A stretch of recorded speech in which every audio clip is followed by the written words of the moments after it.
युवाओं में देखने को मिलता है, इतना टैलेंट पहले कभी नहीं था। और मैं ये सिर्फ आपका दिल रखने के लिए नहीं कह रहा, मैं दिल से इस बात को फील करता हूँ। आज के इस दौर में 98 to 100% मार्क्स कई स्टूडेंट आराम से ले आते हैं, और अगर कोई 98% और 100% मार्क्स ला रहा है तो किसी को कोई हैरानी नहीं होती। और हमारे दौर में सब सब्जेक्ट के मिलाकर भी कई बच्चों के 100 पूरे नहीं हो रहे थे। तो ये बात तो बिल्कुल तय है कि आज की पीढ़ी में टैलेंट की कोई कमी नहीं है। लेकिन कहानी में ट्विस्ट कब आता है जानते हैं?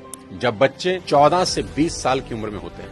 अब इनके हार्मोन्स जंप करने लगते हैं, और इसका सबसे गंभीर असर ये होता है कि ये हार्मोन्स बच्चों को पेरेंट्स से दूर कर देते हैं, क्योंकि इस उम्र में बच्चों को चाहिए आजादी, और माँ बाप वो आजादी देते नहीं, क्योंकि वो जानते हैं इस तरह की आजादी के लिए ये उम्र सही नहीं है। तो पेरेंट्स रोकते हैं, समझाते हैं, उनको पता है ये उम्र फिसलने वाली है, यही वो उम्र है जिसमें फ्यूचर बन भी सकता है और बर्बाद भी हो सकता है।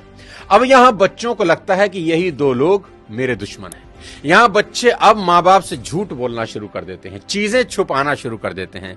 बच्चों को अब दोस्तों के साथ रहने में ज्यादा मजा आने लगता है, अपने ही माँ बाप अब दुश्मन दिखाई पड़ने लगते हैं। अगर किसी बात पर माँ बाप डांट दें तो आजकल के बच्चों का एक फेवरेट डायलॉग है, आवर पेरेंट्स आर आउटडेटेड। पापा आप सठिया गए हो। और अगर बच्चे ऐसा कर रहे हैं तो मुझे इसमें कोई हैरानी की बात नजर नहीं आती। ये नेचुरल है, सभी करते हैं।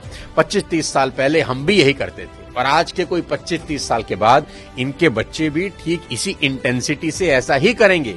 ये साइकिल चलता रहेगा। अरे आपको दिक्कत क्या है हमसे? कम से कम हम कोशिश तो कर रहे हैं ना। बाकी मोहल्ले के लौंडों के जैसे सड़क पे आवारागर्दी तो नहीं कर रहा है, लंठाई तो नहीं कर रहा है। पढ़ाई पे ध्यान दिए होते हैं तो अरे नहीं गया ध्यान पढ़ाई पे। एक और कहानी जो इस उम्र में होती है वो ये कि बच्चे अपने पेरेंट से अब नफरत करते हैं और दूसरे पेरेंट की बात खुशी खुशी सुन लेते हैं। यहाँ अपना ही एग्जाम्पल देता हूँ। आज बहुत लोग मेरी बात सुनते हैं और मानते हैं, दूर दूर से कंसल्टेशन लेने आते हैं, पर मेरी अपनी बेटी को समझाने में मेरे पसीने निकल जाते हैं। कपिल शर्मा के शो में आमिर खान का भी यही प्रॉब्लम है, जो उन्होंने बताया कि सभी स्टार्स के बच्चे अपने करियर की सलाह मुझसे लेने आते हैं, पर मेरे अपने बच्चे मेरी बात नहीं सुनते।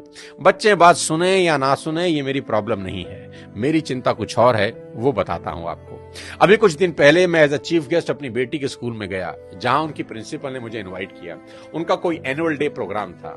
मैंने वहां भी यही कहा कि मेरी चिंता बच्चों की परसेंटेज को लेकर कुछ ज्यादा नहीं है, क्योंकि पिछले 20 साल में कोई 200 से ज्यादा कॉर्पोरेट्स को मैं ट्रेन कर चुका हूं, और मैं जानता हूं कि स्कूल और कॉलेज में पढ़ाई जाने वाली 90% बातें जिंदगी में कहीं काम नहीं आती, और 90% बातें जो जिंदगी